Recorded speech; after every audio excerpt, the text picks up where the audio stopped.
Welcome to Hydrogen Rising, a bi-weekly podcast created and hosted by the global law firm K&L Gates that brings you analysis of critical, cutting-edge issues impacting the global hydrogen market. We look forward to your engagement and feedback. And of course, don't hesitate to reach out if you have ideas about new topics you'd like us to cover. Welcome back to all of our Hydrogen Rising listeners. For those of you in the Northern Hemisphere, we hope that you've had a relaxing summer holiday here in the month of August. Of course, to our new listeners, welcome. We're very glad to have you tune in for Hydrogen Rising. My name is David Wochner. I'm a partner in the Washington, D.C. office of the global law firm K&L Gates and one of the co-leaders of our global hydrogen practice. Very excited to be back with everyone today after a few-week hiatus, and especially because today I have not one, but two special guests joining me for our conversation. My co-host today for our podcast episode will be my partner, Kelly Davies, who is resident in our Sydney, Australia office and one of our leading energy projects lawyers here at K&L Gates. Kelly joined us earlier this year from, well, shall we just say, another law firm. We are thrilled to have Kelly here on our team. As I expect all of our listeners are aware around the globe, there's incredibly exciting developments happening in the hydrogen sector down under. Australia has set its sights on becoming one of the world leaders in the development and export of hydrogen and hydrogen advancing technologies, which brings us to our second guest and our feature today. Kelly, welcome to you to Hydrogen Rising, and I am going to turn it over to you to introduce our special guest. Thank you, David, for such a warm welcome. And it's my absolute pleasure to introduce our very special guest, Andrew Horvath from Star Scientific, a brand and a business that I think is now becoming very well known, not only over this side of the waters in Australia, but also globally. Andrew is the global group chairman for Star Scientific and its associated group members, which include businesses such as Planet Power Finance, which is a business that's really geared up to support investment and funding in green hydrogen projects. Andrew leads a global visionary team and oversees the business strategy and development behind Star's breakthrough and award-winning technology, although I'll let Andrew speak more to that shortly. Andrew's vision has been instrumental in taking Star Scientific from a research lab that was founded by his father, a nuclear physicist and inventor, Stephen Horvath, to an international business with the potential to be a leader in the energy sector transformation. His determination to push beyond the impossible harvested the breakthrough technology that Andrew will talk to shortly. And the technology is currently in development for commercialization, and it's earmarked to be the demand-side hydrogen activator and really does have the potential to evolve not only the energy sector, but a broad array of other sectors. So without further ado, I'd really like to hear from Andrew and ask Andrew to just take a few minutes to give our listeners a more thorough introduction to Star Scientific and the technology that you have developed. Thank you for having me, and it's a pleasure to speak to both of you and all your listeners. So, Star Scientific has existed for about 25 years. It is essentially a muon-catalyzed fusion company, so a very complicated topic, and that has allowed us to have a very deep understanding of hydrogen, its isotopes, and their reaction parts at a subatomic level. So, about 4 years ago now, we were doing material science around the fusion experiments. And we started to notice a particular material that we'd developed had some very interesting properties. Initially, we thought, oh, well, other people have found these properties, and we looked and looked and looked, and we couldn't that. And with Kelly's help at that time, we looked even deeper, and we discovered that no one had discovered this material. No one had discovered this catalytic mating of materials that could do the unusual things that this can do. So the Hydrogen Energy Release Optimiser was born, or HERO. HERO is a very unique material. So for a start, it's an unusual catalyst in that it doesn't get used in the reaction. It acts as a home for the reaction to take place. So what is that reaction? Well, if you show it hydrogen and oxygen, both the hydrogen and oxygen undergo a transformation, and they're not stable at that point. And they don't like that. In physics and in chemistry, things do not like being unstable. So you have a situation where they want to go to the most equal point of stability. And for them, that's water, H2O. Now, when they join and rapidly make H2O so that they're happy again, there's a great deal of leftover energy. Now, it's known in the field as excitation energy, but it's effectively the same thing you do when you boil a kettle or put a pot of water on your stove. You heat it up, you make those little atoms scream around and run around and go quicker and quicker and quicker, and that's what you feel as heat. So the excitation energy goes from hero and it goes into whatever material we want it to go to. So if you imagine, we have what are known as active side heat exchangers. Hero on one side, very, very, very hot, so 0 to 800 degrees Celsius in under 3 minutes. And on the other side, directly on the other side, is whatever you want to heat. That can be water for steam, it can be cooking oil for cooking, it can be gases, rare gases used in the chemical industry. It can be gases that are rapidly expanding for turbines. Anything really you want to. So at the end of the day, we discovered that we have something that can move heat at 90+% efficiency from point A to point B, and the only byproduct you get is absolutely pure water, which of course you run back through an electrolyzer and you get your hydrogen and oxygen. Now, it's not a perfect cycle. Nothing is. There's no such thing as perpetual motion. But the losses are fairly minimal. So at the end of the day, you have a system where you can utilize hydrogen and you can create hydrogen demand. The beauty of Hero, the thing that I love about it most, is it's a plug and play solution. So let's take an industry, pasteurization in milk. They have steam producing, normally run by gas or coal, and they produce steam and they use that steam to pasteurize the milk. They use the steam to clean everything at the end of the day. They use steam throughout the entire process. You take that boiler away that's producing all that nasty CO2 and using the fossil fuels, and you simply replace that box with a Hero box that does the exact same thing. It produces the same temperature, same steam, and your business continues exactly as it did the day before. It's now zero emission, however. So that's the difference, with Hero. Andrew, that was thanks for joining us, and that was really interesting. We've of course had earlier conversations as well, and I continue to just be amazed at the opportunity for the catalyst, but to be a true demand catalyst. On prior episodes of Hydrogen Rising, we've talked to some of our guests about kind of the challenges of developing a full value chain in the hydrogen sector. We spoke a few weeks back to Corinne Dubreuil, who's with Plug Power in Europe, and she referred to it as the chicken or the egg. I was actually happy to know that in French, the same analogy exists, chicken or the egg, as in English.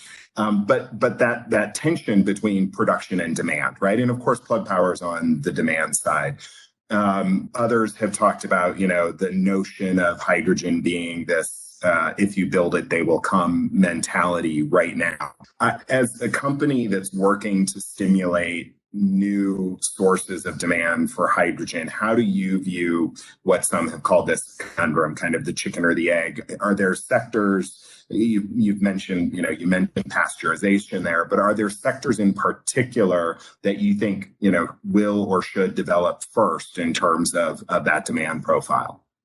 Sure. David, the interesting thing, we always went along the idea that Hero was ideal for superseding large power plants. And we went and we did a lot of planning around that, and that's still an aim of Star.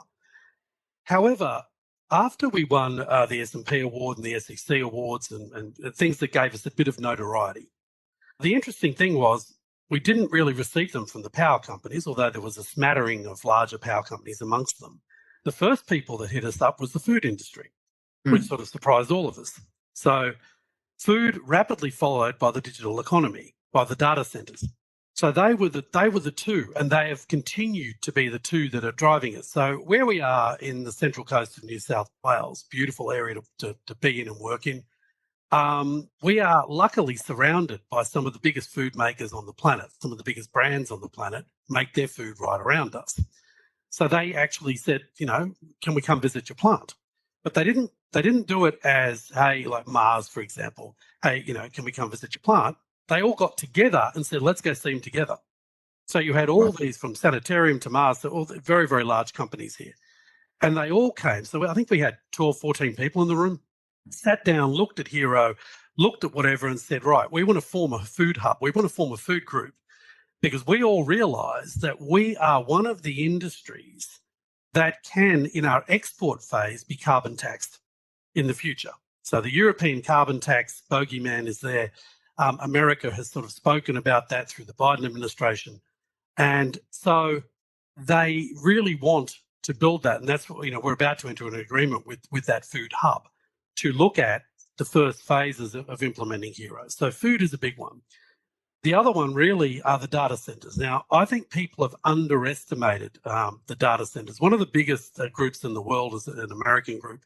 And they couched it like this. They said, listen, what people don't get is we're the new steel in terms of energy use. We're the new steel. And the reason for that is people imagine that there's a data center and it sits there and it ticks away. And it might be 50 meg, 100 meg, 300 meg. Huge things.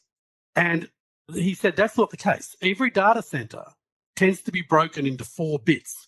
So the data center exists, but then there are 4 backup data centers that operate around that data center because the latency agreement that they've got to sign is 0.6 of a second switchover between something going wrong in the main data center and people on the cloud being able to grab. Now, these host people such as Amazon, Microsoft and Google, people like that. So they know what they're doing. And they came to us. They said, look, we cannot go to a town now and say we want to put down a 100 megawatt data center. We're going to give you jobs. And people go away. We don't have 100 meg to give you. Our population is growing. We have industries moving in. We have small businesses. And the digital world has meant that now your vacuum cleaner now talks to your air conditioner and your car talks to everything. And that I'm now got an electric car. They came to us and went, then we worked out quickly, we actually need a sustainable power source. So they looked at supercritical CO2 turbines, which are 10% of the size of an average turbine and produce the same power. They looked at those and they said, if we can make something that will be zero emissions to the end of that, then we're fine. So they came up with us. They went, right, so Hero can provide the heat. Hydrogen can be made from the wind and solar. And we continue making that all the time and backing that up. And we end up with a storehouse of hydrogen on site that keeps this data running and keeps us within the bounds of our contracts. But we're off the grid. So they now have another 100 of these things planned already in the States. So you see the problem is evolving that it used to be, hey, we're going to add a petawatt of energy because of the Internet of Things and data centers. That's now gone to something like 6, 7, 10, 20 in the coming years. And that's why they call themselves the new steel. They understand the amount of energy they're going to make. So the 2 big that we've seen so far heavily are food and industries that are export related, that could have export penalties put upon them. And I mean, Andrew, we've worked together for a very long time, and right at the inception stage and the invention of the Hero technology, we were talking, as you said, a lot about the big end of town in terms of power generation and substitution. But, increasingly we're supporting you and working with you on some of the exact examples that you give. And I think the really interesting thing from my perspective, as an energy-focused lawyer, is actually it's not necessarily the energy sector clients and participants that are driving the change. It's the other sectors, the other industries that are the big power users. And you've identified the classic, obviously, the technology businesses and the data centers in particular. And I suppose in your sort of over the journey, you've had various levels of engagement with potential customers, potential partners.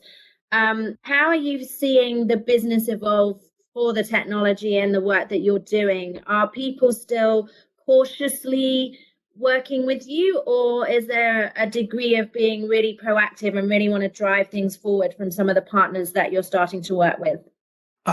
No, it's actually a driving force. It's like, how can we help? How can we be part of it? One of the big things, Kelly, that we've always pushed is we believe heavy industry should be off the grid. We think that building grids out to keep moving heavy industries around is ridiculous. And this is how we approach the Philippines. So for the people who don't know, we have an MOU with the Philippines to convert the Philippines to hydrogen. And part of that obviously is running Hero out, but part of it is also building new large cities for their population. Their population, over 50%, is under 25 years of age. So it's quite an interesting dynamic they've got there. And they can't have all those people moving to Manila to get a job. It's not going to work. And, they are currently energy importers, and on exports, they're losers, dramatically. So they want to flip that. And they have a very ambitious plan, but a lot of it originally rolled around gas. And it was, again, like, where do we get the gas? So when we started talking to Secretary Kuzi, the energy minister there, we started to point out that there was a far better way to look at this. So overall, the engagement from people has been very, very direct. We agree with you. We want to move off the grid. We think larger businesses could move to where the population is and where people should, where people want jobs. They see opportunities to build in new spots that are far cheaper, because currently they're being forced, if they're a very large energy user, to the grid, which is also where all the people are, which is also therefore where the value in the properties are, right? Back to your original question on the demand side, we're actually on both. We've developed some very unique electrolyzer technology that's extremely efficient. So, and we think it can get better. Not sure yet, but we're working toward that.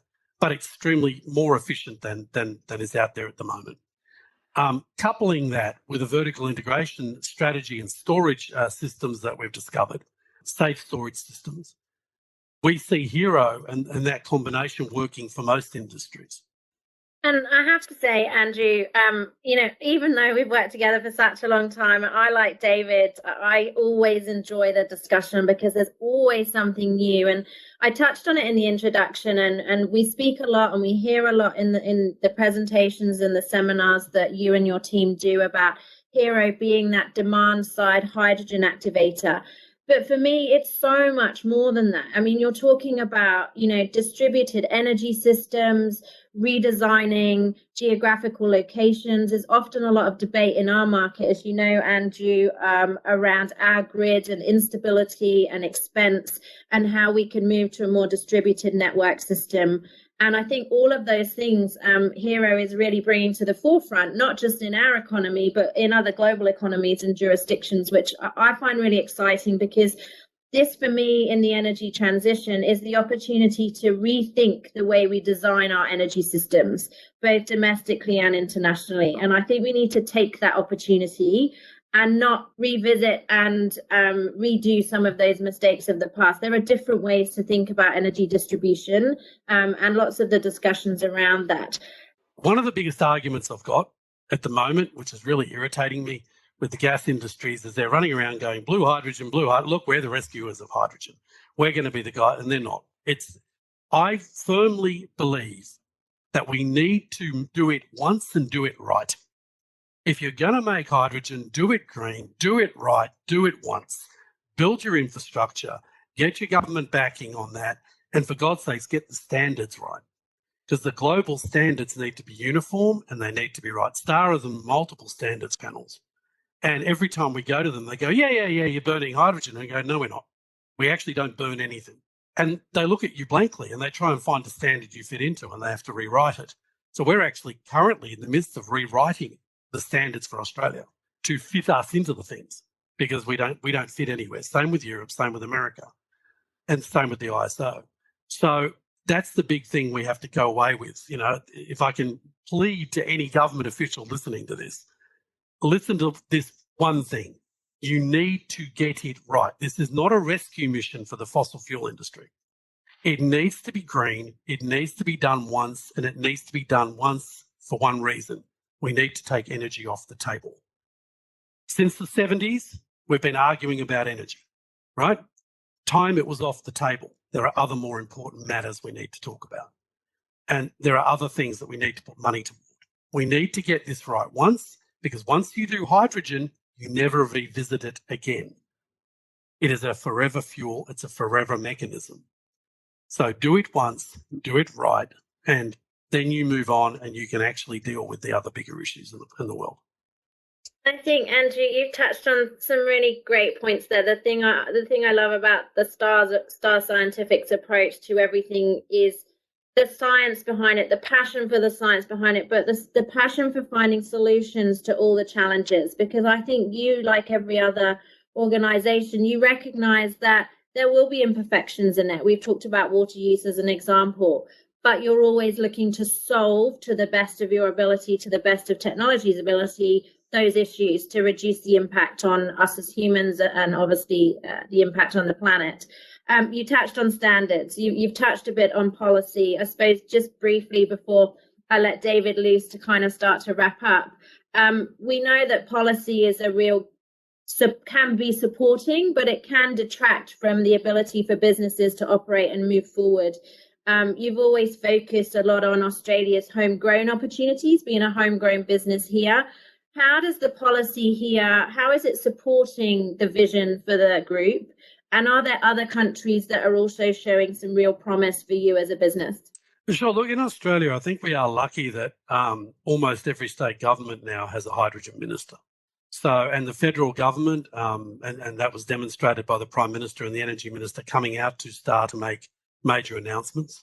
That they came and visited us and made major contributions in terms of capital available for this. So the backing of the federal government, the backing of the states is there. The standards are still a little bit iffy because we've got a lot of states saying different things about different standards, but they'll sort themselves out.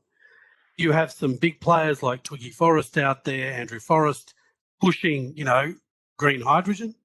You've got a lot of other players who are trying to push the blue hydrogen argument, and I know they're going to fail because people simply don't want the stuff. Especially the banks, and that's where that argument will fail. But at the end of the day, Australia, I think, is going to prosper greatly from hydrogen. The one mistake I think we're doing is looking at exports. We are making a mistake saying that we will be a massive exporter and that'll be it. If you look at Japan, everyone looks at Japan and says, oh, they're a have-not. They don't have. Yes, they do. Off the northern island of Japan, these guys have 140 gigawatts of floating wind available. If they deploy it, they could make hydrogen and the whole place would be fine. They would not have an issue. The same thing with the Philippines. They said to us, well, where will we get it? I said, look at your southern islands. Off your southern islands, you have 240 gig of wind. That's not going to impact anybody. You have floating wind available. So you have the ability to actually produce mass amounts of your own fuel, your own energy carrier, because it's not a fuel, but, store that energy properly, use it, move it about the island and get it to where you need to without building huge grid networks, without, yes, pipeline networks, but again, we know how to do that. So those are the things that I see, up there. There are some states, very progressive states, in my view, in America. Virginia is one of them. Virginia has been talking very, very strongly and to us about how do we, save our existing systems that we've got so we can transition into new systems. How do we now decentralising using SCO2 or organic Rankine cycle turbines, which have been around forever for heat recovery? I mean, grab one of them. If you need a megawatt somewhere for a winery or a vineyard or whatever, a small industry, grab an ORC, put a hero unit at the end of it, and you've got all the energy you need. Okay, efficiency is not as good as a SCO, system, but for the meantime, it's a very easy way to get yourself off diesel. So there are definitely countries in Europe. Germany's pushing that way.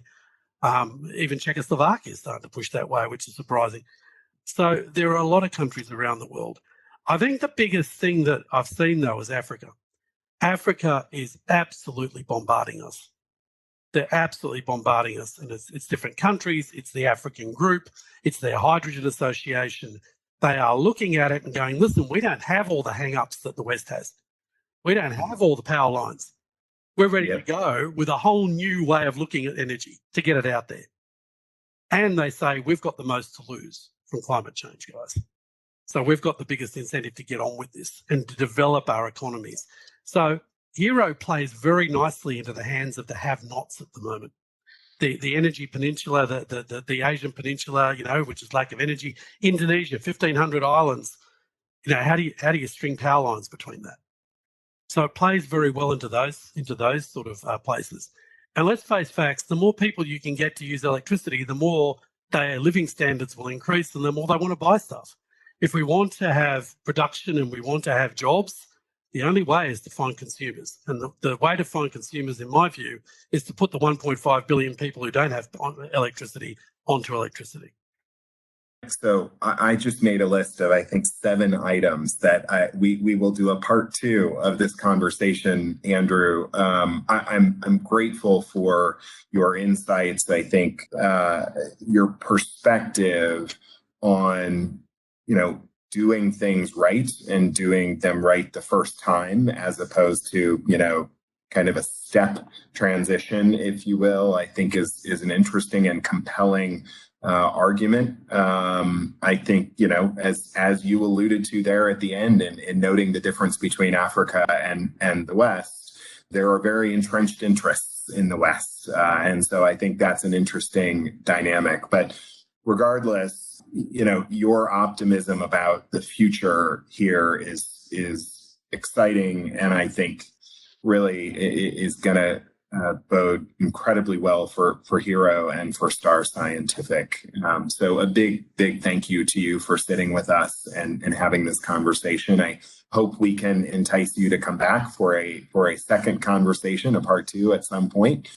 Also, just want to thank my partner, Kelly Davies, in our Sydney office for co-hosting with me and bringing Andrew and Star Scientific to Hydrogen Rising. I think our listeners are benefited immensely by hearing your story and hearing your perspectives, both Andrew and Kelly.